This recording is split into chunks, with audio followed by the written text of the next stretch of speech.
What is up, everyone? Happy Football Friday. Yeah, little dressed up today. Got an event after the show to go to.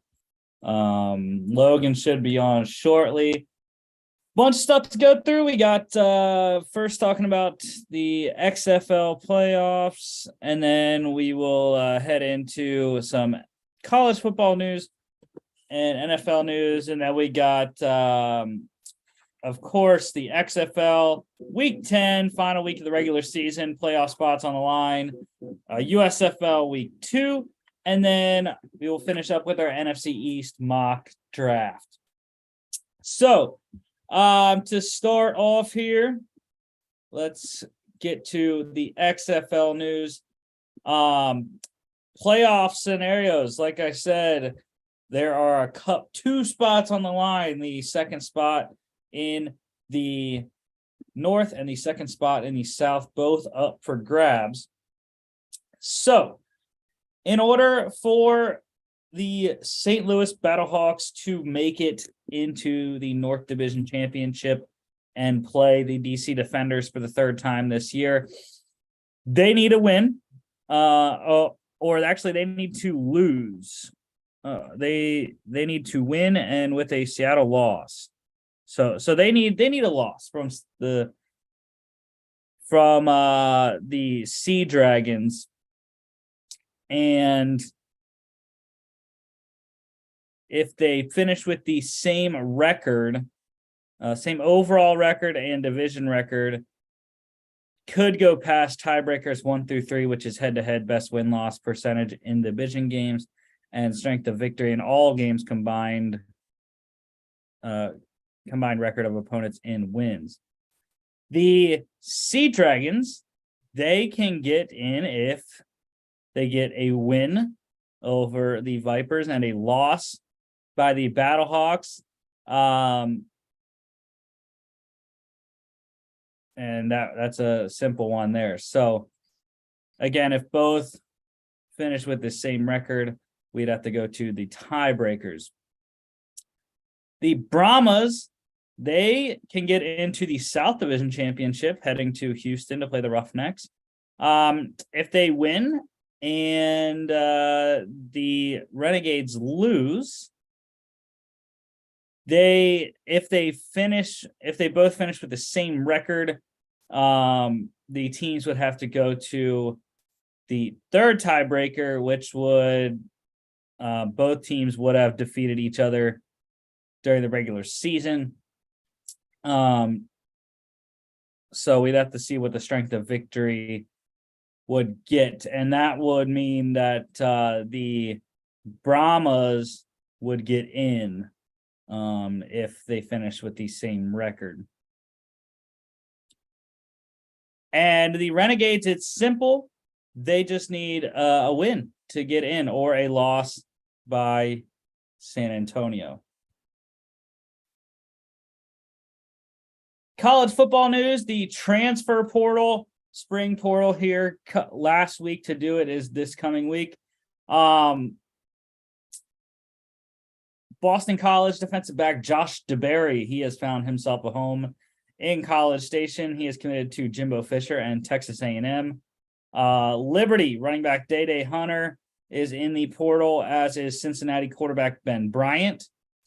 UNC defensive back Cam Kelly, he went on a visit to Louisville, Jeff Brom's crew down there.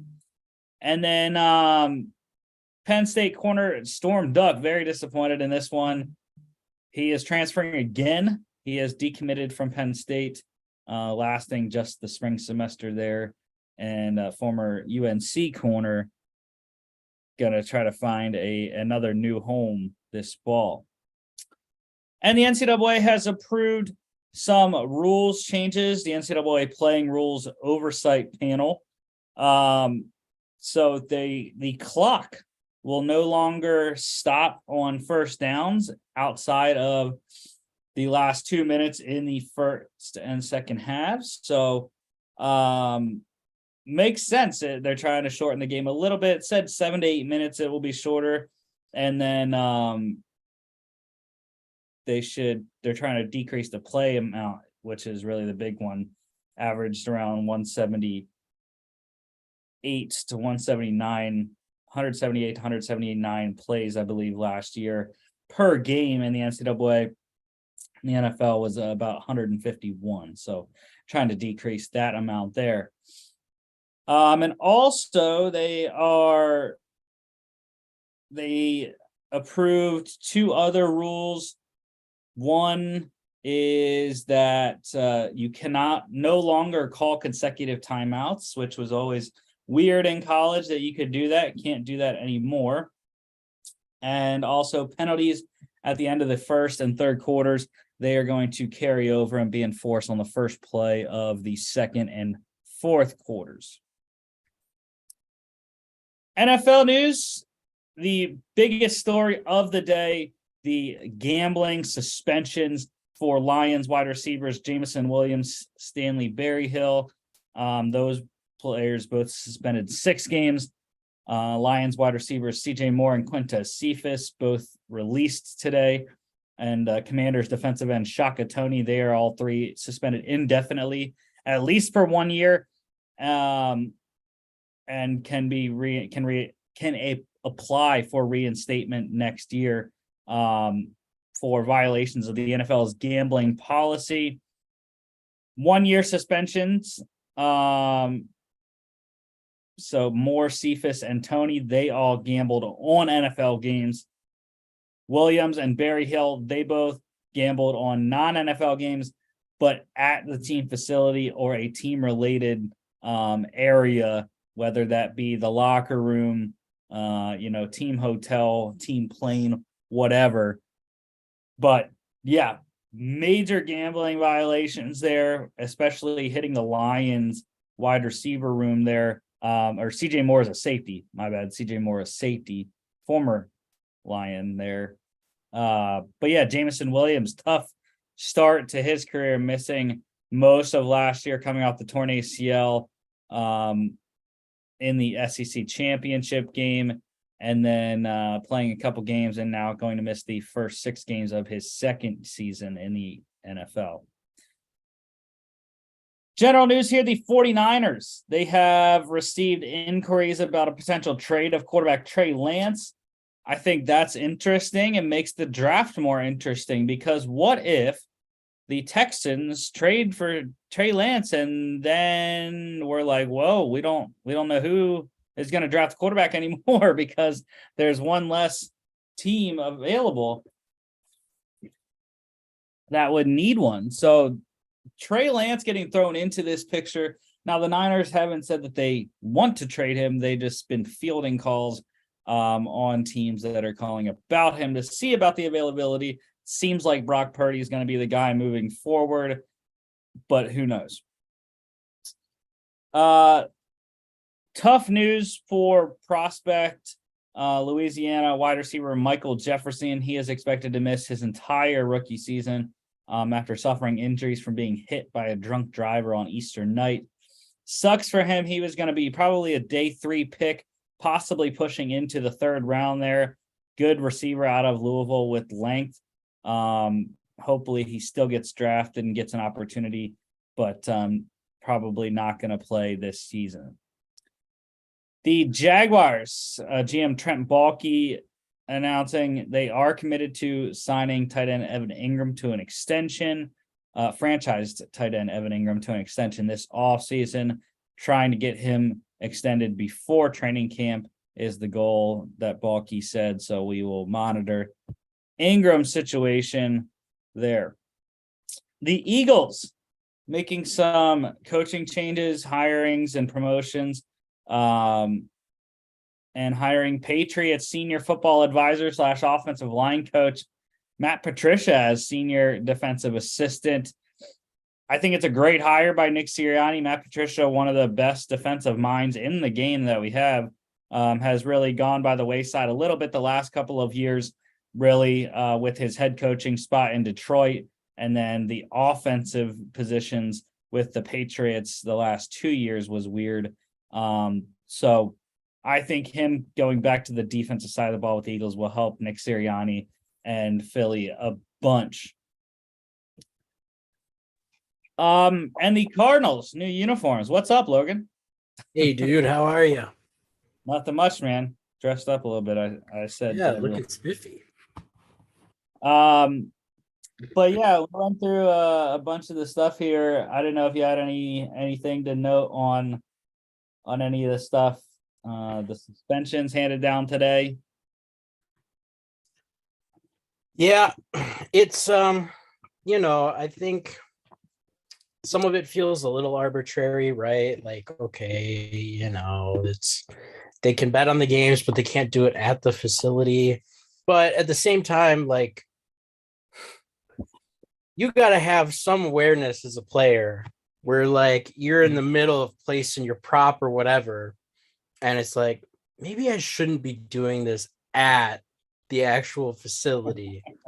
Um, but yeah, I mean, it is what it is. I'm glad it wasn't a full year like it was for Ridley. Um, so yeah, I mean, your boy Quintez Cephas did get a whole year. yeah, they Uh, got essentially axed is what happened. But from what I understand, is they were actually betting on NFL games, which is yeah. obviously an example maker. That's been illegal since sports was created essentially. Right. Yeah. So yeah, I mean, Okay. So let's go. Let's see these Cardinals uniforms. Um, we got them up here. These are the new Arizona Cardinals uniforms, and what I thought was, well, especially when I saw the black one, I was like, okay, so they're trying to be Ohio State, mhm, with the black one, anyways. yeah. And it's weird that the only one that has Arizona on it is their alternate red. The red one is their alternate, it said.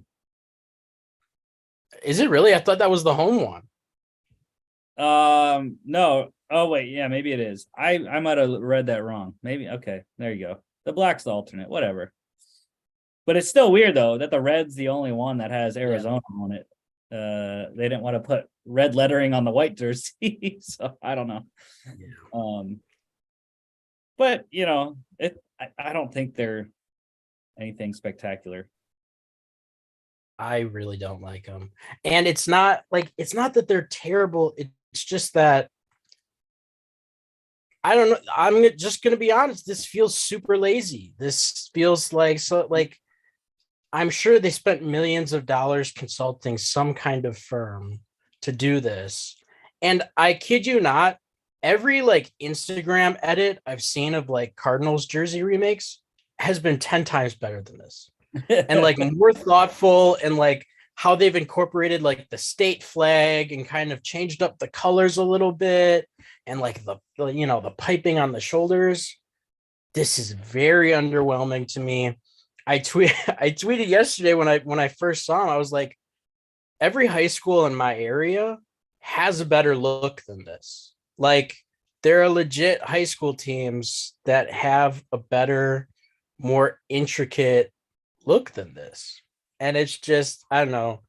It's kind of frustrating when you hype it up, right? I mean, they've been hyping this up for months now, and it's just like you said, the black ones are like the Ohio State alternates.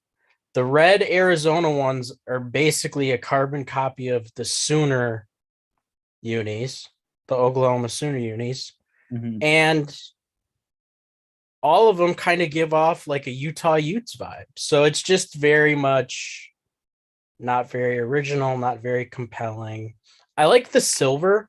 I'll say that. Like I like the silver around the numbers and I like it on the white jersey. But that's like the only thing that stands out. I don't know. Yeah, I think the white one is the best one, like you mentioned, with the silver on the shoulders. Mhm. And I just think the whatever number white that they got for that works well with their red. But they did change the red a little bit. It's more like you said, Oklahoma red. than it was like cherry red, because this is old uniforms. It used to be cherry red. Yeah. And now it's more Sooner red. But I mean, Kyler went there. They're trying to fool him, man. There's some mind games playing, like, hey, we're going to be just as exciting as those Lincoln Riley offenses. There's a close up of the numbers there. Ew, why do they have dots? Why do they have Yeah, dots? that's the other thing. They're like perforated. I don't understand like that look. Why do they have dots on the numbers? I don't know. Whatever. Okay. Let's go back to. All right. So let's move on to draft visits here. Bunch more visits. I believe today was the last day. I can't recall. One of the days this week was the last day. It might have been Wednesday. But the Falcons, they hosted Ohio State quarterback CJ Stroud and Alabama defensive back Brian Branch. Ravens hosting Florida quarterback Anthony Richardson. Lions hosted TCU running back Kendre Miller and Alabama defensive back Brian Branch. Jaguars hosted TCU running back Kendre Miller and Maryland corner Deontay Banks.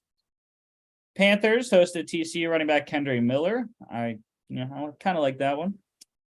The Cardinals hosted Georgia edge rusher Nolan Smith. So I thought that was interesting because what if the Cardinals, what if they go Will Anderson and then they come back into the first round late and get Nolan Smith? I mean, you're set up for a good pass rush over there. It'd be pretty crazy. I think they're probably also doing their due diligence in case they trade down. So the Colts hosted Clemson defensive tackle Brian Breesy. There's the Forrest Buckner's replacement, since they want to trade him so badly. 49ers, interesting. They hosted Texas running back Rashawn Johnson. Their first pick at 99. Chiefs hosting Georgia offensive tackle Broderick Jones, and then they had Boston College wide receiver Zay Flowers go to Texas to meet with Patrick Mahomes and throw with him, which was interesting.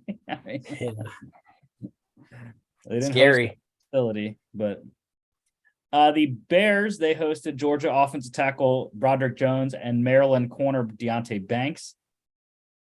Bills and Saints also hosting Maryland corner Deontay Banks. Commanders hosted Maryland corner Deontay Banks and Alabama defensive back Brian Branch. Washington getting that secondary help there. Titans hosting Maryland corner Deontay Banks and Boston College wide receiver Zay Flowers. The Vikings, Raiders, and Texans and the Giants and the Eagles all hosting Maryland corner Deontay Banks and Alabama defensive back Brian Branch. So makes sense for all those teams. Yeah, all those teams definitely. Eagles probably the least out of all four of those, but the Bucks and the Steelers also hosting Maryland corner Deontay Banks. Would love that for Pittsburgh if we can't get a tackle or Joey Porter. The Seahawks, they hosted Alabama edge rusher Will Anderson Jr. just in case he gets there. And then this one was the most intriguing one, I thought. The Patriots hosting Kentucky quarterback Will Levis. Yeah. At 14th overall. that made me laugh when I saw that. That would be spicy. That would be a spicy QB room.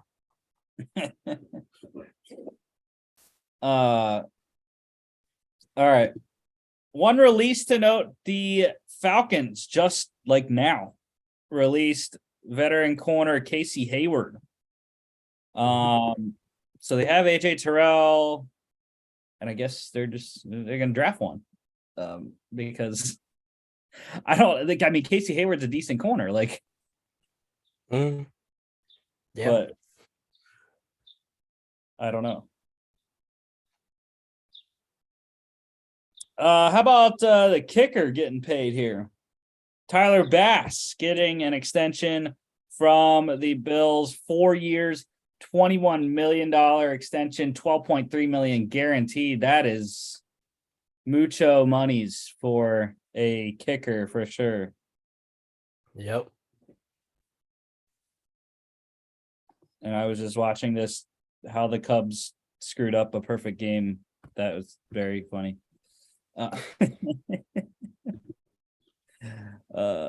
Whatever. The Eagles, I was happy about this. They signed Falcons wide receiver Olamide Zaccheaus to a 1-year deal. Love that. Good veteran depth that they needed, because I think they're gonna draft the guy on day 2, probably, maybe. We'll see. To fill that third wide receiver spot, because Quez Watkins has kind of soured off. But yeah, Zaccheaus, 4th, 5th kind of guy. And then the Titans also signing a wide receiver, Texans wide receiver Chris Moore. Chris Moore put up some good numbers for Houston in a weird season for him last year, but the Titans need a lot of help at wide receiver. So XFL pick standings. You are in the lead, sir. We are rolling. Tied for the lead, anyways. Because I lone wolfed the Guardians last week, and they lost to the Brahmas, and Mark lone wolfed his Battlehawks, and they lost to the Sea Dragons. So that's how you get it done. You don't lone wolf. But yeah, you and Mark tied at 27-8. I am now 3 back. I'm just slipping away here. 24-11. The first game, we got 2-2 for each league. XFL, USFL, 2 games Saturday, 2 games Sunday. Tomorrow, the Guardians at the Battlehawks. Now, I mentioned the playoff scenarios. The Battlehawks are pretty much in with a win, I believe. If they win and Seattle wins, then we go to tiebreakers. So they need to win. That's like first thing. They must win to get a chance. And we all think they will. I'm done taking the Guardians. I've done it 2 weeks in a row. They haven't won for me. Maybe they'll win this week because I didn't pick them in a meaningless game for them. I do like the spread, though. I do like Guardians +9. Terrell Buckley's squad has fought many a game this year. They just have come up short in 8 of them. And I do like +9. That's a lot of points. That's one of the biggest spreads of the season in the XFL this year. So give me the Guardians +9. I believe Quentin Dormady can keep it close in a high-scoring game. I'd probably take the over, too, because even though it's at 48, which is massive, but based off how bad this Guardians defense is, I wouldn't put it past the over hitting in this one. 12 p.m. ESPN and ESPN Plus. DC Defenders at the San Antonio Brahmas. So this one also has playoff implications. Mark is lone wolfing the Brahmas because they need a win. They need a win and an Arlington loss in order to get in by strength of victory, is how they would make the South Division Championship. You and I are going with it with my defenders. I'm not sure. I haven't heard anything. I mean, I wouldn't play my guys. I mean, there's no reason to. They have the North Division home field locked up for next week. So I'm interested to see if they play their guys or not. I don't know. We'll see. Especially because you're not undefeated, which doesn't matter. So yeah.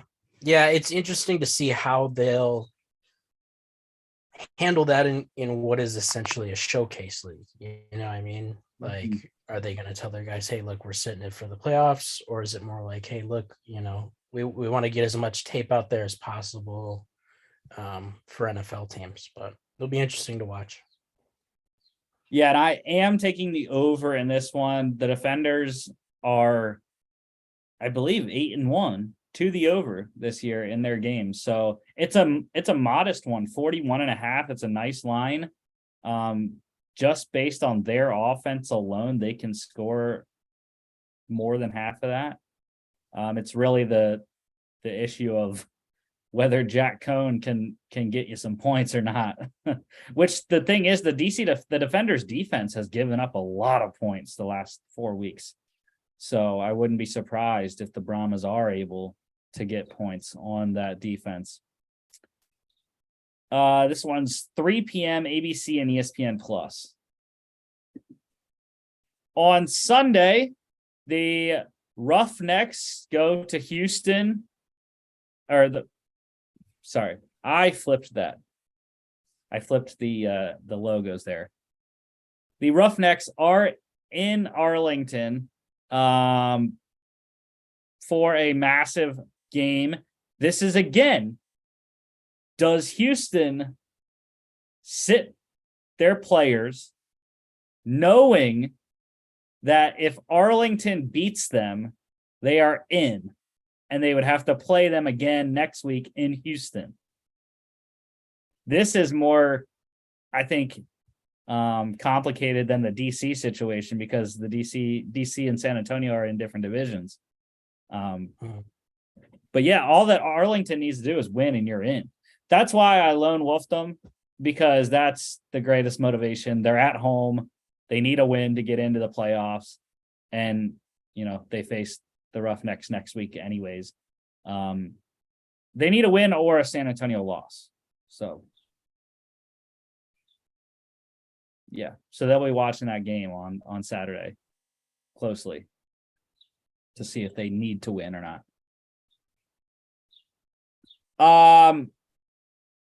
Total is 40.5.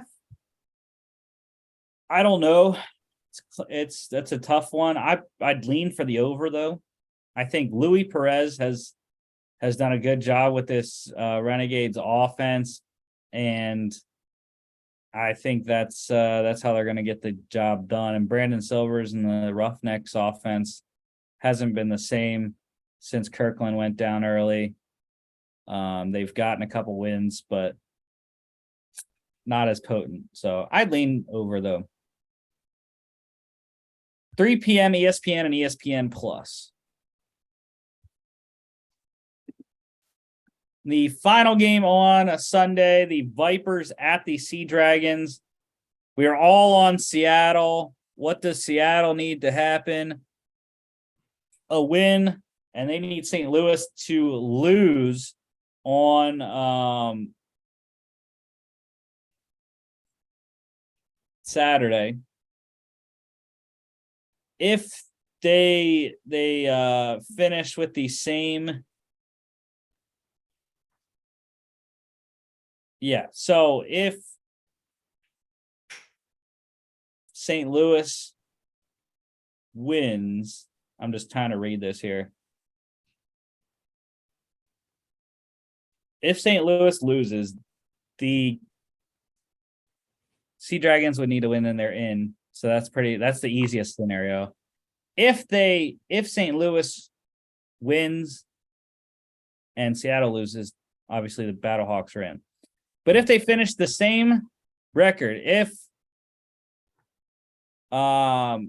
St. Louis loses and Seattle loses, the Sea Dragons would have to lose relatively closely in order to get in, because the fourth tiebreaker, because I believe they tie all the first three.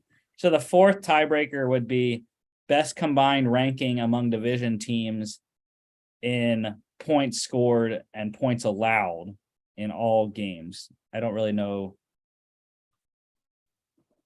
what that means. So I guess you have to score more points than the other team, and you have to allow less points. Point differential in division games. That is the difference, I think, for 4. So that's what it would come down to if they finish with the same record, which we have them doing. So it'll be interesting to watch. Might have to get some calculators out on Sunday to see how many points Seattle would need to win by in order to, because I don't know if they have the point differential up right now or not. They probably do, but that's going down a long thing that we don't need to go down right now. So Seattle's in a good spot. They're plus 47 right now. St. Louis only plus 22. So St. Louis needs to win big and hope Seattle wins close if they both win. But yeah. This one total is 47.5. I don't like that. The Vipers defense has been playing well as of late. So I think under 47.5 for this one, even despite the Ben DiNucci in that offense. 7 p.m. though, ESPN2 and ESPN Plus prime time. USFL pick standings heading into week 2. So week 1, you're not at the top of this one though. A lot of ball left. Me and Mark at the top, 3-1 for both of us. Mark got you and I on the Stars Lone Wolf last week against my Showboats. And I got the Panthers right as a Lone Wolf. They beat the Gamblers. So you went 2-2, Mark and I 3-1. That's where we're at right now. Heading into week 2 tomorrow, the Gamblers at the Breakers. We are all on New Orleans. I like that. And the Cloud Bethel Thompson in his debut was fantastic last week for New Orleans. Again, I am not sold on the Gamblers. Kenji Bahar did not play well last week against Michigan. And, he's just not that good. So unless they can figure something else out at the quarterback position, I will continue to pick against the Houston Gamblers. Despite some of the offensive playmakers they have, like TJ Pledger had a really good game, and they just activated Mark Thompson off the inactive list. They signed Isaiah Zuber, who had a fantastic year last year for Houston.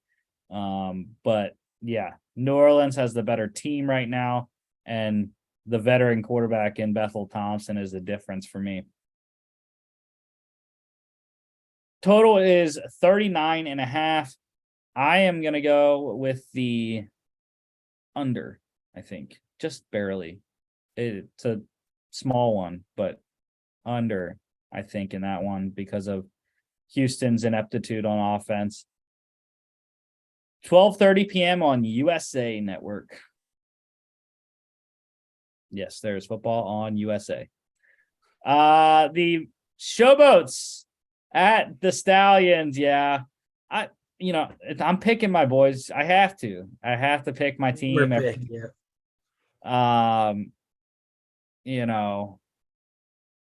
But they didn't play bad. I thought they played very well against one of the best teams in the league in the Stars. This is a tough start to get the Stars and Stallions back-to-back weeks. That's probably the 2 best teams in the league. So Todd Haley and co. gonna get it together, head down to Birmingham, face the defending champs who absolutely just rocked New Jersey last week in what everyone thought was going to be a really close game. It wasn't. But two big things for Birmingham. Marlon Williams, one of their starting receivers, out for the season, torn Achilles in week 1. As is their quarterback, Jamar Smith. He is done for the year as well, I believe. So Birmingham going to roll with Alex Magoo, former 7th-round pick of the Seahawks in 2018, I believe, or 19. And that's how they're going to go on offense. But I believe Brady White, just don't play Cole Kelly. Last week, I think Cole Kelly, they played him a little bit, and it wasn't – his stats were good, but it just threw Brady White's rhythm off, I thought. So I think they should keep Brady White in the whole game, unless he struggles, and then, go forward from there. And Alex Collins was fantastic for Memphis last week. Run the rock with him. He's a boomer there in between the tackles. So I think they should keep the ball in his hands a lot. And also for Birmingham, injury note on defense, they lost Scooby Wright last week with a pulled calf. So he's got a calf issue. He was transferred to the inactive list for this week. So not going to be in this game either. So injuries working for Memphis. Hopefully, we can get the win in Birmingham there. Total is 44.5. I like the over in this one. Again, the over hit last week in the Memphis game. I liked it then because of the stars and the offensive firepower that both teams had. I think it's the same this week. Alex Magoo played excellent last week for the Stallions. And, the Showboats scored 23 themselves against Philly. So I think the over is a good play in this one. 7 p.m. prime time on Fox. Sunday, we have the New Jersey Generals at the Pittsburgh Maulers. And here you go, Lone Wolf Logan on the Pittsburgh Maulers.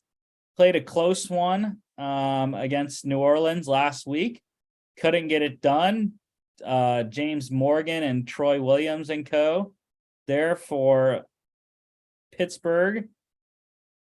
I like New Jersey. They lost. They ran into a buzzsaw in Birmingham week 1. That's always tough. But I think their playmakers are better. And I think they're going to – I don't know exactly if they're going to start DeAndre Johnson or not. He struggled mightily. Dakota Prukop came in and played very well, a guy I had never heard of before. But he played excellent. And I think I would start Dakota Prukop again this week and go from there, even though Pittsburgh's defense is very good. So that's going to be the difference maker, I think, in this one. What was your reasoning picking? I went with kind of just the home line, the home team. And I think that, there is going to be a little bit of a hangover from that loss to Birmingham last week. So I'm just trying to make you say anything for the spring games since I know everything. Total, this one's low, 36.5. And I mean, I'm going to go over this because the over hit in the New Orleans Pittsburgh game last week. It was close, but the over did hit last week in that game. I think it was like 43 or something like that. So I'm going to go over because it's so low. Even though the struggles on offense for Pittsburgh, I think Jersey helps us out and gets it over that one. 1 p.m. on NBC on Sunday. And the week 2 finale here is a good one. This is the game of the week. I can't wait for this game on Sunday. Panthers at the Stars. I am lone wolfing the Michigan Panthers again. I highly believe in what they're doing. Josh Love set the USFL completion percentage record last week. 90% completion. in a game, 18 of 20 passing.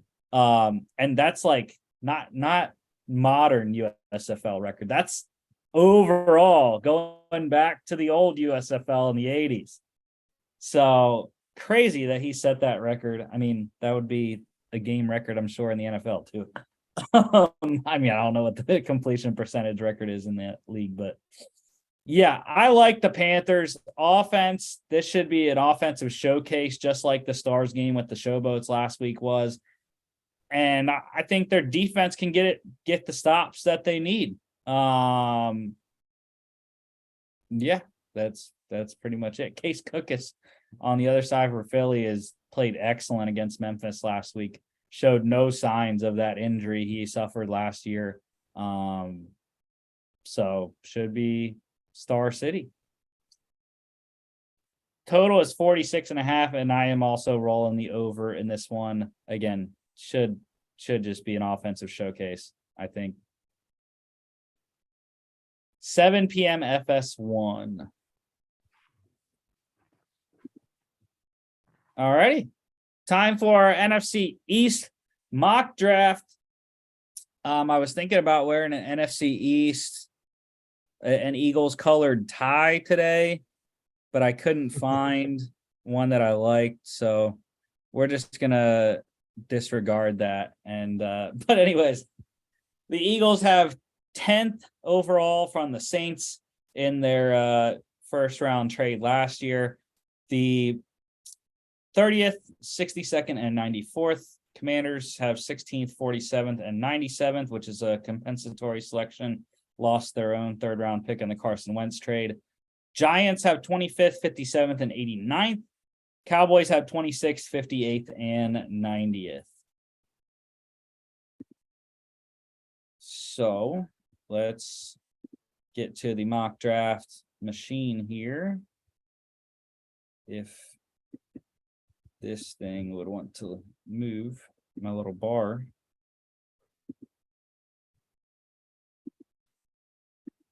And if it would let me click on anything.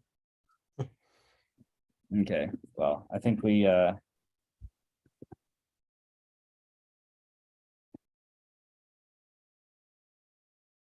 right. Let's get these 4 teams loaded up here.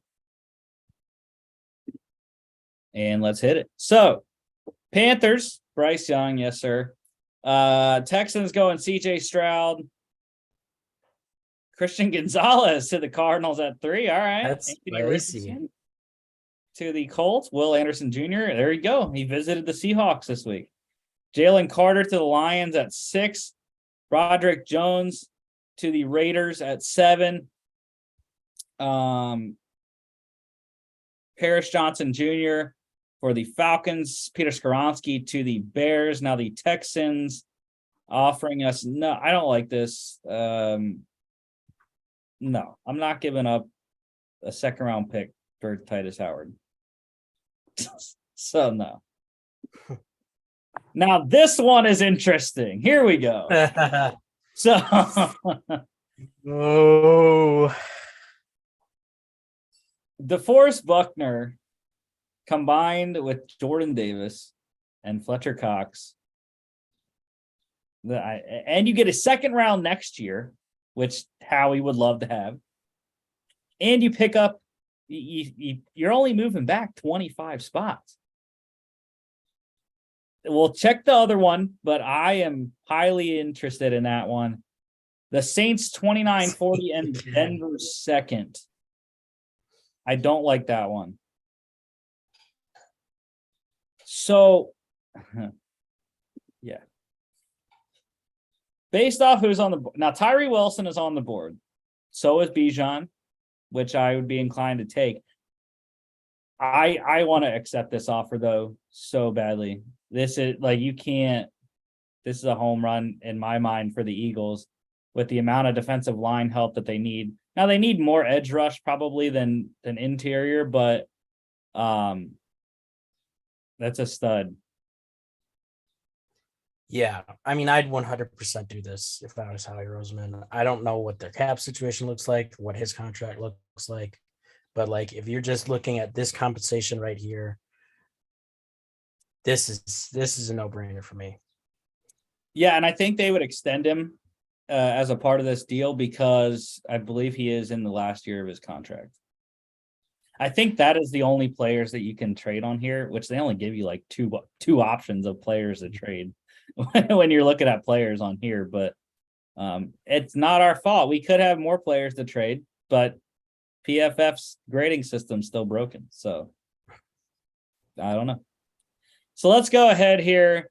10 and 219 for 35 to Forrest Buckner and a second next year. I think that's the key in this deal, though, is the second next year on a team that's going to have a rookie quarterback and isn't going to be very good. So it should be almost close to a first, I think. And do the Colts want to make a pick, or what are we doing here? There we go. They traded all the way up for Tyree Wilson, Lucas Van Ness to the Titans, Jackson Smith and Jigba for the Texans. Jets going Will Levis. There it is. They got him before the Patriots could. A-Rod isn't going to be happy. Hey, they said, hey, Packers, you don't want to make a deal? We'll get our other quarterback. It's fine. We got, yeah. Jordan Addison to the Patriots. But look, Aaron Rodgers got Quentin Johnston. They drafted him a receiver finally. So I like this pick, this trade for Washington, because of the amount of corners that are available. Devon Witherspoon, Brian Branch, Joey Porter, Cam Smith, Keely Ringo, all those guys are available, moving back 2 spots. Pittsburgh's probably going to draft one of the guys. I think this is a good trade. Let's check the other one. Cardinals. To get Budda Baker, yes, but I don't like the draft compensation in that one. It's a long way to fall. Yeah.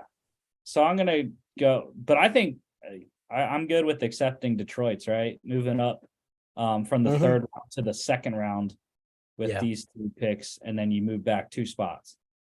Yep. So the Lions traded ahead of the Steelers to draft their pick of corners, probably, right?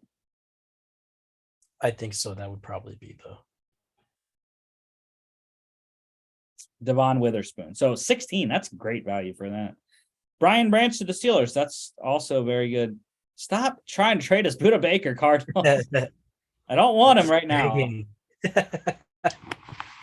And then the Texans, I don't really like that one either. The Commanders do need a tackle, just not Titus Howard. So we're finally going to make a pick after we traded twice within the division here. Washington, corner, right? It's Joey Porter Jr., I think.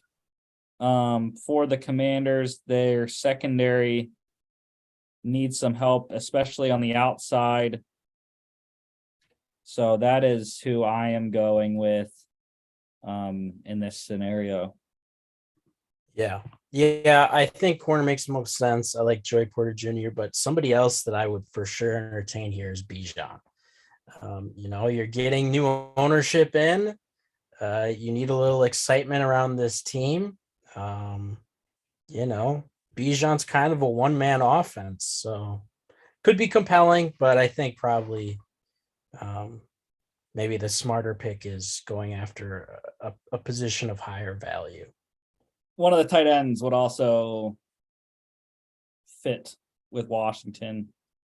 Logan Thomas can't stay healthy, but yeah, they need severe help at the corner position as I look at their depth chart. Really not much outside of Kendall Fuller. They do have Benjamin St. Juste. Did pick up Cameron Dantzler, which was nice for them. But yeah, Joey Porter Jr. would solidify that opposite side of Fuller there. Miles Murphy to the Bucks. Seahawks going Deonte Banks.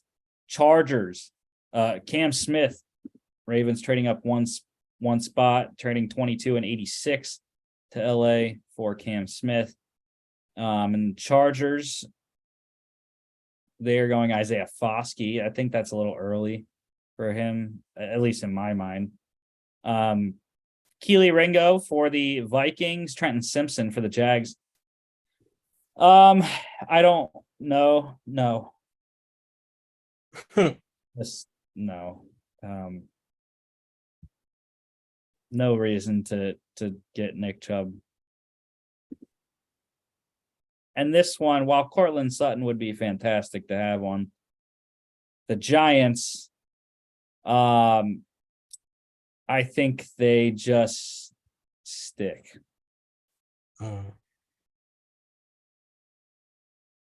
So we're gonna sit here and we're gonna draft. Now the tight ends I love. I think that would be fantastic. You could go 12 personnel a lot with Darren Waller and Dalton Kincaid. And actually, I would draft Michael Mayer if we're drafting a tight end, because then you got a blocker, and then you don't have to ask Darren Waller to block. But other than that, I think Nolan Smith would make a lot of sense. They need some help outside of Kayvon Thibodeau and Azeez Ojulari. They really don't have much behind those two. And other than that, I don't know. We could go Brian Bracey because they don't have depth really behind Jihad Ward, Dexter Lawrence, and Leonard Williams. Plus the Dexter Lawrence contract thing. Yeah. I don't really think it was. I mean, Zay Flowers is there. They do need wide receiver help badly, but Zay Flowers, I just don't get the Zay Flowers to New York hype. He's the same type of player that they already have. That's the problem. This is a great spot for him. I love the value, but it where are you going to play him? You have like 5 guys that play that same role already. Josh Downs is the same type of guy right there. Yeah, literally, like Darius Slayton, Wan'Dale Robinson, Sterling Shepard, and Jamison Crowder all play the same spot and are the same stature. So, I don't know. I think what do we want to do? Do we want to get some? I think Nolan Smith probably being the most important position out of the guys we have available here. I don't really think, we could go tackle. It's not really a need as much as interior line is for New York. So, and you could go Bijan and run 21 personnel the whole time. Yeah. I mean, in terms of like value, like I have Nolan Smith much higher than they do, so I'd be all in on it. But I mean, I would also be in on the 2 tight ends there. Like we just mentioned, they need much taller pass catchers. Darren Waller's the only dude on the roster who's like above 6 foot. So I think Kincaid or Mayer would be interesting. I'd go with one of those 3 guys at 26, 27, or 28. Yeah, I'm gonna get the Giants 20 or Nolan Smith here. I think just positional value. The Cowboys and the Raiders want to come up 38 in a second. Now, Steve, this Nick Chubb thing, this would make sense for Dallas. I don't think they'll do it though. Jerry's gonna, I'm gonna put Bijan here. Yes. I hate to do it. I don't want to do it, but this is being objective, people. I can put aside my Philadelphia ties to do an objective mock draft. Mm-hmm. So it's Bijan. I mean, they need help other places. Tight end is a big one as well, where they don't have anything after Schultz left for Houston. Respect Jake Ferguson, Wisconsin Badger great. Hey. He was the 4th round pick last year, okay? or whatever he was. I don't know what he was. I think I was right on 4th round, but no, I'd go with Bijan. I mean, it's not as big of a need as tight end is, but and deep tackle is a big need too, I think. But I'm picking Bijan probably. Yeah. I think this is great value for him here, actually. And it's still a pretty big need. I mean, you don't know how Pollard's going to be coming off of that injury. And not only do I think this is great value and what we would do, I don't think Bijan's going to last till here. If he does, 1000% Jerry's take on. There's just no way he's not. So, yeah. Yeah, Jerry's been pretty quiet in the draft, not shying away from the sexy picks lately, but now he gets to do it. So the Bills drafting Brian Breesy, Bengals going, oh, there's the Packers, Michael Mayer. We get Quinn Johnston at 15. We trade back up into the first for Michael Mayer. Forget it, man. Let's go. 45, 78, and 116. That's a lot of capital to go up. 2024 Super Bowl champs right there. That's crazy. But all right. So the Saints now, they are going to draft Will McDonald, which is tough for the Eagles. I would have loved to have Will McDonald available here as the edge rush. The Jets, I'm not a Mekhi Becton fan, so no. This one would be interesting. Moving down 6 spots, picking up a 3rd round pick. I kind of like that. But let me see what the other one is. I'm taking that. To move back 1 spot, pick up another what's going to be a 3rd round pick essentially next year. With how good the Chiefs are. But I mean, yeah, because this allows us to move down 1 spot. There's a lot of guys still there. I'm in for this one more than the Rams. I liked the Rams, but this one's a little bit better, I think. And we'll see what else other teams trade us, at 31. Bro, we haven't made an Eagles pick yet. So the Chiefs traded up for DeJuan Jones. No, San Francisco on not moving down 88 spot, 68 spots. We don't need Austin Eckler. Sorry. All right, so we're finally on the clock with the Eagles at 31, where they should have been drafted anyways. Just saying. That's not me being petty, okay? So a lot of options, and I love it. So we got Kalijah Cansey, but we already got DeForest Buckner, so we don't need a D tackle. Jahmyr Gibbs, I do like, because we have Penny, who is the pounder, and then you got Kenny Gainwell and Jahmyr Gibbs are kind of the same person, I think. BJ Ojulari is there at edge rush. We have Zay Flowers, who I mentioned we need a 3rd wide receiver. I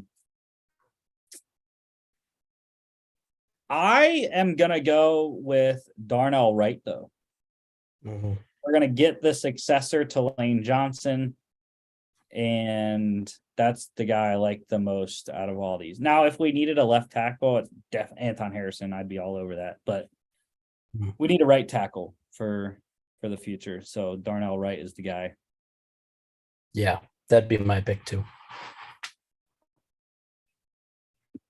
No. Whoo, that was close. Almost Cansey on accident. Darnell Wright, though. Okay, so Steelers here at 32. They go John Michael Schmitz. Don't really like that. Not really a big area need, but okay. BJ Ojulari to the Texans. Jahmyr Gibbs to the Cardinals. Raiders offering us 100. and 38. I like that. Don't like the Dolphins. I'm in for this one. We pick up a 3rd round pick, move down 3 spots. Sure. I'm in for it. And the Raiders, who did they trade up for? The Darren Waller replacement. Maybe. No, Elijah Cansey trading up there. Osiris Torrance for the Rams. Seahawks go Steve Avila. To trade what? A 7 next year to move down 3 spots? Are you high, Rand Carthon? Like 420 was yesterday, buddy. And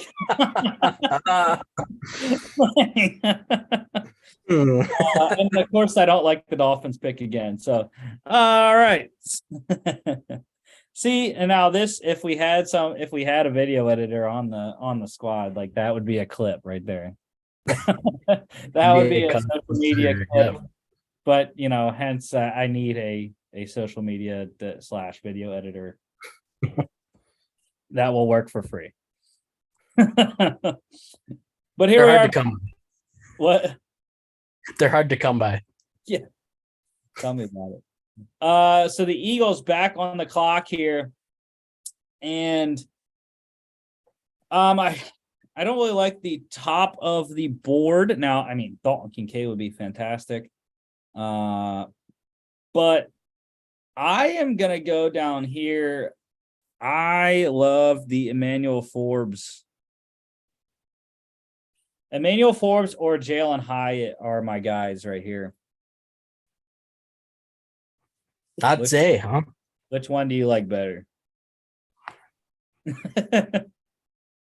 I mean, I would definitely go with, a playmaker here.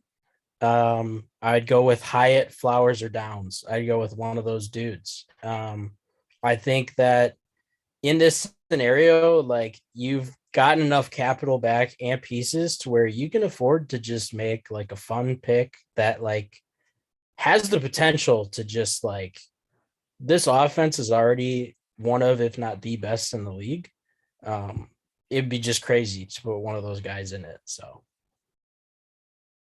All right. So I like Jalen Hyatt the best though, out of all these guys.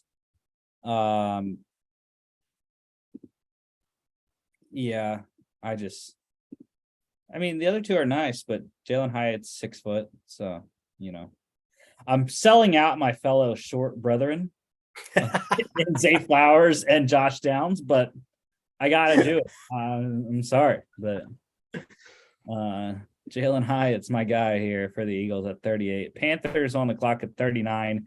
That is a home run, baby. Dalton Kincaid to the Panthers at 39. That's crazy. Zay Flowers to the Saints here. Emmanuel Forbes to the Titans. Cody Mock for the Jets. Darnell Washington to the Jets. Falcons get Josh Downs. Bengals go Anton Harrison. That is fantastic for them. Drew Sanders to the Patriots, which sucks because I would have loved to get Drew Sanders for Washington because they need help there. That's too many spots. Sorry, Arizona.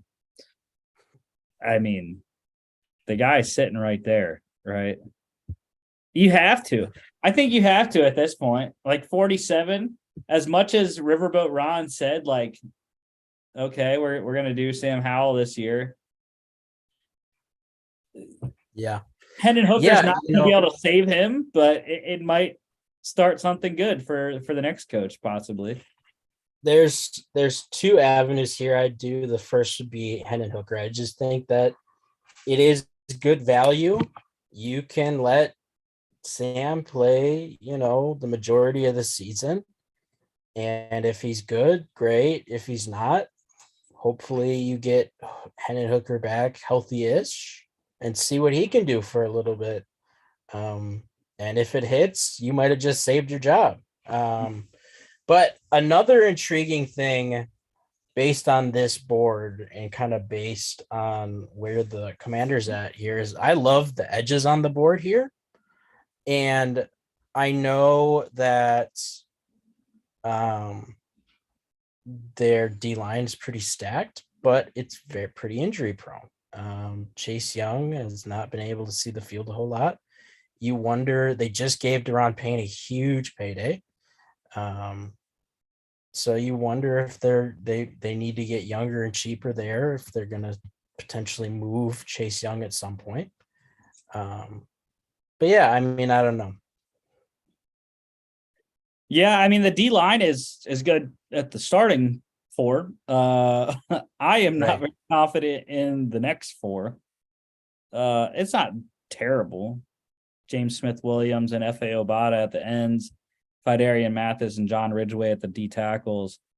Hurts their depth that Shakatoni got suspended for a whole year. But I like Mr. Campbell here. They're starting linebackers. Obviously, Jamin Davis is a lock. Cody Barton and David Mayo are their other two, and they really don't have much behind them. So I kind of like Mr. Campbell there. Yeah, I think that could definitely be a fun pick. I mean, I think he's just a plug and play, stack and shed guy. So, I mean, you put him behind that D line, I think that could be fun. Yeah. Missed out on Drew Sanders, got Jack Campbell, though. Antonio Johnson for the Lions. Steelers going Julius Brents. Love that. Hendon Hooker, that's a good fit with Tampa. Joe Tippmann for the Dolphins. Jordan Battle for the Seahawks. Cedric Tillman for the Bears. Chargers going Marvin Mims. I am sorry, Mr. Fitter. I do not like that trade, sir. This one I do like, though. Picking up a third next year. 5 spots.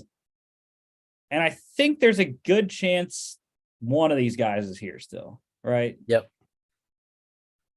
So let's do this. Pick up a third next year from Cincinnati. I like that deal. And I think they're going to move up for not Tuli Pelotu. That's not who I thought they were going to trade up for, but all right.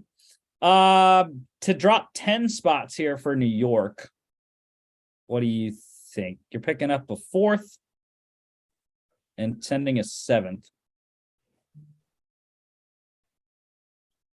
I mean, I don't love how this board looks anyways. So, well, the edge rushers, I think, would be good for the Giants. Well, we already got Nolan Smith. Okay. Yeah. I mean, I guess they need corner, right? right. Corner, Yeah. I mean, receiver. Yeah. So, yeah, I mean, I guess 10 spots would be fine. There's some guys down here later. So, yeah, sure, right? This is like the most we've traded down, I think, in all of our mocks. Just wheeling and dealing. So the Jags went Luke Musgrave. The Broncos went Keon White. Scott, I don't want that pick. The second rounder next year would be fantastic, but that's just too far down the board. As is this. You're giving away Jordan Lewis too? Like, what? No. All right, so we're sticking with the Cowboys here. We got Bijan for the offense. What else do we need? I think they need D-tackle help. Mozzie Smith is the guy I like here. Well, they also need receiver, but they got that with Brandon Cooks. So, corner would be something to look at too, possibly with Clark Phillips. I don't really know too much about TJ Turner, other than he ran 4.28. Sure. But I think Mozzie Smith is my guy. That's who I'm. Yep. That's what I would do. 6'3", 323. They wrote him in at 337. So whatever. But yeah, just to help out Osa Odigizua, Neville Gallimore, Jonathan Hankins, add a good fourth guy to that rotation. Bills going DJ Turner, which again is just a travesty for the Commanders. Even though we got our corner. So I keep forgetting like our picks. That's why I like that they show them. No, I'm not dropping 14 spots. If it was a third next year, I would consider it. But a fourth, I think, is not enough to move off what the board is showing right now. So back with Washington here. And we can go with your guy, Mr. Benton, if you want. Or we can go the edge rushers like you were saying originally with Washington. I think D-line would work either way here. Yeah. Whichever one you I would like. probably go I'd go with one of those top 3 guys there. As much as I love my boy Keanu Benton, they just handed out that big payday to Daron Payne. I don't think they're going to invest too much more capital into that spot. Yeah, I'd go with one of those 3 guys. I'll probably go with Adi Tamiwa Adebawore just purely based on his combine performance and the fact that he's a little bit heavier, actually a lot heavier than Anudike Uzama. So I think that works better in their 4-3 base, the heavy end, rather than the 255-pound end. And again, his combine performance was just lights out. Yeah. So, and you could do some fun stuff with them, like inside outside. So yeah. Zach Charbonnet to the Bears. Omar, I am not liking that trade there. Neither am I liking this one, Quessy.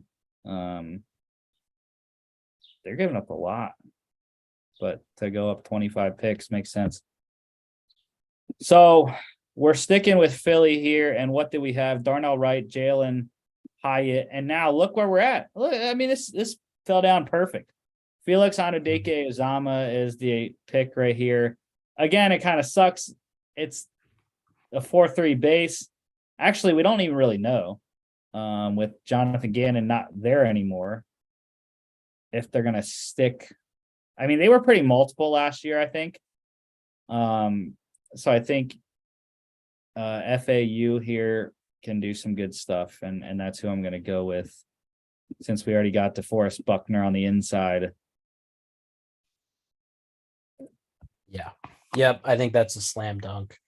If this played out this way for the Eagles, I mean, just forget it. Like they'd run through the NFC, and I think they'd be Super Bowl champs. I mean, this is a pretty insane haul. The Chiefs getting Derek Hall. I like that, actually. I like that fit with them.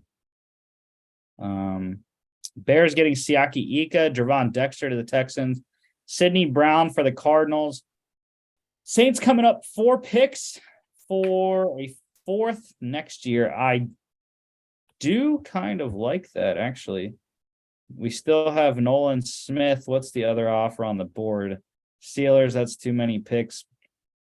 I'm looking into taking this one here, picking up a 4th next year because, yes, Rashee Rice is there. Kayshon Boutte will probably still be there. And the corners are probably one of the 2 corners should be there still. So I kind of like taking this selection here, taking this trade. I mean, Sure. Saints coming up for JL Skinner. Wow. Jalen Jones to the Broncos. Keanu Benton to the Rams.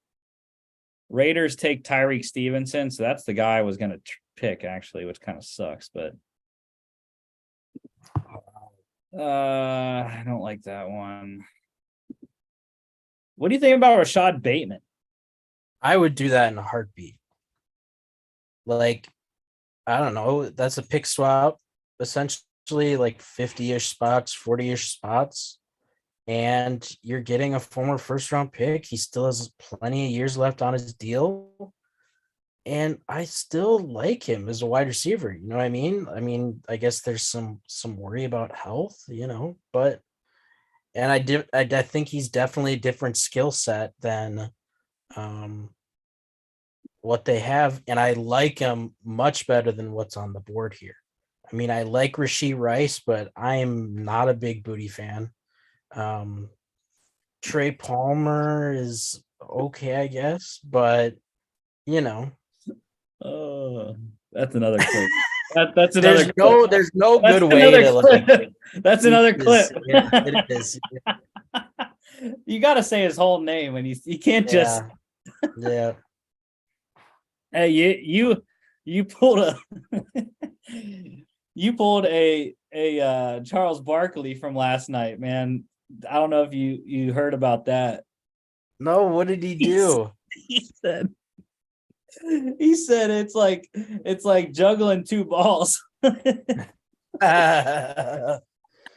bro, Shaq didn't say anything. Shaq just turned his head and was like trying not to burst. Like,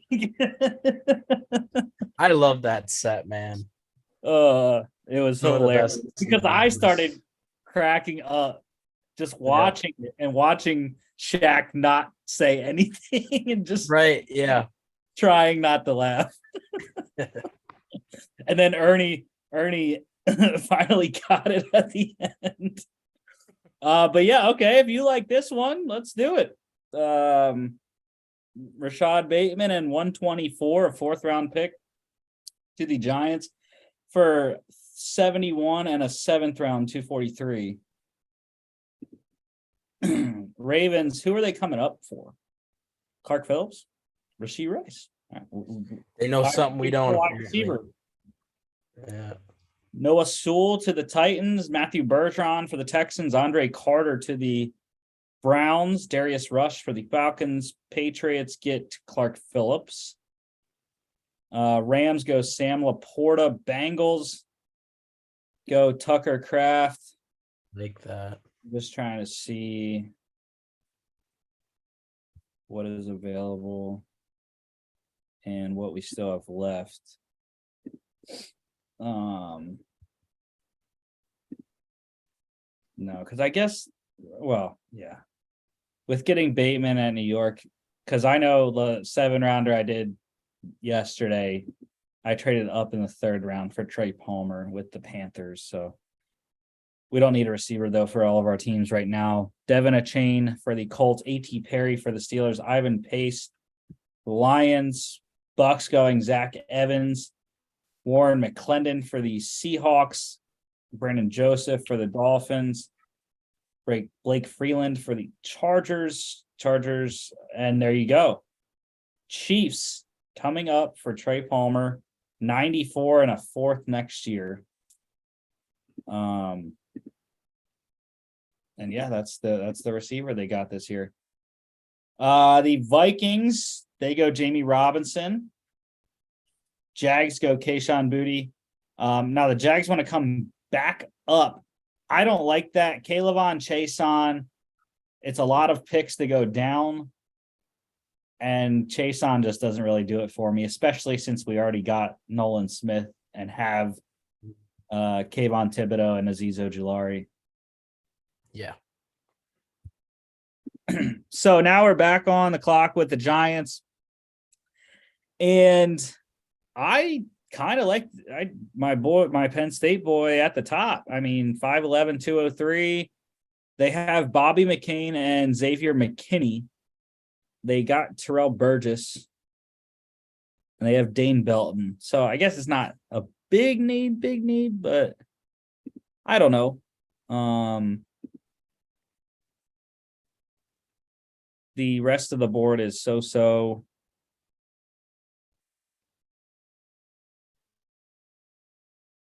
The Luke Whippler, maybe, but they have Ben Bredesen as their starting center, former draft pick of the Ravens. I really don't like a lot of this stuff, these guys for the Giants, unless we just want to double up on wide receiver. But Tyler Scott's a short guy. You do have a tall guy, not a short guy. Nathaniel Dell seems like he's taller than that. I don't know. I don't really know. The Giants are a weird one. And I would say you could go running back, but all these guys here are pounders. And if I'm going to go running back with the Giants, I want a receiving type of guy. Bigsby and Abanikanda are both kind of pounders up the middle. So I think maybe we just stick with my first thought and go Jair Brown. Yeah, I think he's the best guy here. I think for me, I there are three guys. I think I'd go with him. I'd consider Eli Ricks here because I think they have a need at corner. And I'd also consider Diane Henley here. Yeah, I think Jair Brown, though, he can play some slot if you need him to. I'm not exactly sure on that. But yeah, go with my Penn State boy. Jair Brown. Cowboys back on the clock here, and no. And no. So what do we got for Dallas? We got Bijan, Mozzie Smith. Do we want to go? Well, they have Tyler Biadasz at center. I was gonna look at Luke Whippler. The linebackers seem okay. How about we do tackle? Jalen Duncan or Carter. I like Jalen Duncan the most. They do need corner though too. So your guy Eli Ricks could be an option. Yeah, I think Duncan would be good. I think they're kind of due for maybe some depth there. Well, the running back. I didn't even think about it. Oh wait, we got Bijan. We got Bijan. Yeah. I keep doing that. We've done so many trades. It's like a long time between what we're picking. Another name that I think would be interesting here that would be good value is Tyler Scott. I think you could put him in the slot, give you some speed. He could push Michael Gallup for that wide receiver 3 role. But yeah, I mean, I don't know. I'd go either O-line here with Whippler or Duncan, and then I would go Tyler Scott. I think either one of those. Yeah, I think Jalen Duncan, their swing tackle right now is Terrence Steele, but I mean Tyron Smith is just injury prone, so let's get some insurance with Jalen Duncan there. The Bills back up here. Tank Dell, that's a good spot for him. Dartavius Martin for the Bengals, Tank Bigsby for the Panthers. I like that. Israel Abanikanda for the Chargers. Like that too. Yeah, I like Abanikanda more than Bigsby. But Q Blue Kelly for the Chiefs. Q, you're my boy, Blue Kelly, I should say. I was thinking about that this week, and I did get a chance to use it because we didn't draft him. But how about the Jack? Cut up material today. What? You're full of the cut up material today. Dude, I mean, what can I say? I'm built for this business. The Jags coming up for Christopher Smith, 121 and 127, 2 fourths going back to Arizona. Jets coming up for Luke Whippler, a fourth and a fifth, I believe. 143 is 112 and 143. The Browns on the clock here. They go Carter Warren. The 49ers go Tyler Scott. I don't know what just happened. I think it went into the maybe is that the cutoff for the 4th, I think. I don't know why it drafted DJ Johnson for us. That kind of made me mad.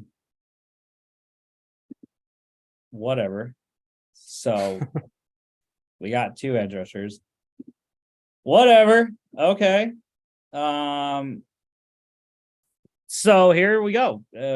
Sure. So the Cowboys, we got Bijan Robinson, Mozzie Smith, and Jalen Duncan. Giants, Nolan Smith, Jair Brown. We got Rashad Bateman from the Ravens and a 4th rounder from the Saints next year. Eagles, we got Darnell Wright, Jalen Hyatt, Felix Anudike-Uzomah, and the guy we didn't draft in DJ Johnson, who I have no clue about. And we got Forrest Buckner from the Colts 2nd round pick next year, and the Chiefs 2nd round pick next year. And then the Commanders, Joey Porter Jr., Jack Campbell, Adetomiwa Adebawore, and the Bengals 3rd round pick next year. It's not a homer pick, but the Eagles won. Based off the selections plus the amount of draft capital they got next year, and DeForest Buckner, I think they easily win this thing. And I think another thing to say about the Eagles draft is that I don't know if it would be obviously to this extent in the simulator, but like Howie Roseman leverages the draft this way. He moves back, amasses value. What you're looking at here is basically a microcosm of like the Eagles have a lot of options that they can work with next weekend.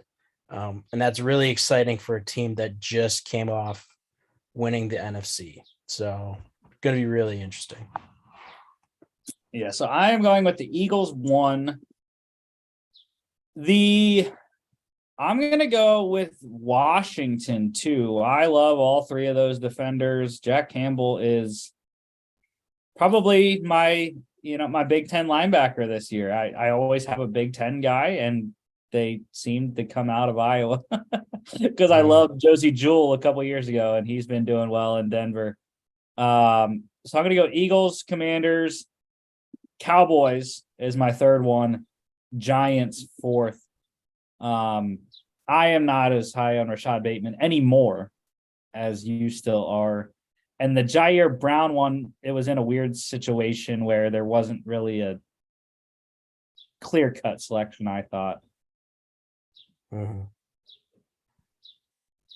But yeah. What's your ranking? Yeah, I think obviously the Eagles at 1. I really love the Cowboys, actually. I think Jerry not having to trade up for Bijan, just getting to sit there and pick for him is good value. Mozzie Smith, honestly, I'd consider him at 26 for them. That's how big a need DT is, and that's how good I think he could be. So for them to get him in the back end of the 2nd is big.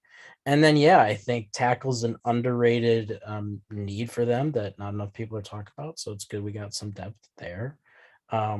Washington's I also really like because I'm a big fan of like having a draft strategy. And this is a really, if they hit on those guys, outstanding defense in Washington. And I think that's an underrated aspect of helping a young quarterback like Sam Howell, because they can play a little looser knowing that they have a really good defense if mistakes come up. I think the Giants probably last, even though I love the Nolan Smith fit, and I do like that they were able to get Rashad Bateman, but they don't have as much to work with as like the other teams do. So it's just harder to kind of hit and have a better draft. But I still think that it was a good strategy.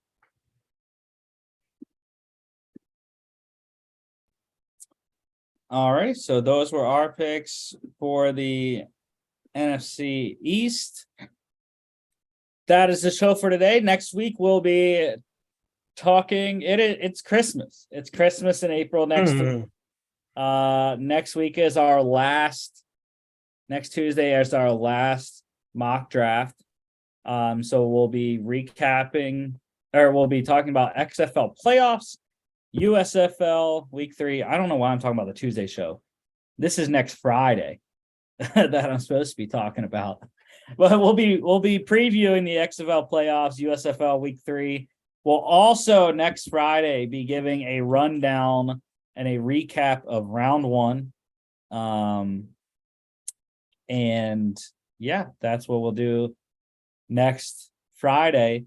But like I started to do at the beginning of this slide, just schedule wise, Tuesday, we're going to be recapping obviously all the XFL week 10, USFL week 2, and it's our last mock draft. We have 2 divisions left, so it's going to be a big one. AFC East, AFC North. We should have some guests on for that, I believe. I was contacting some people. Wednesday, we'll be here. You and I will be doing our one and only of the year complete first round mock draft, drafting for every single team. And then Thursday, draft night, we'll be starting coverage. Probably we'll see how many people I have on. Probably around 7:30 Eastern ish. I believe the draft starts at 8. So yeah, 7:30, 7:45 Eastern. So don't forget to follow us on all our social media at FAA Podcast on Instagram and Twitter. FAApodcast.com is our website. You can check us out here on YouTube, Facebook, Spotify, Apple Podcasts, and iHeartRadio. Thank you, Logan, as always, and we'll see you back.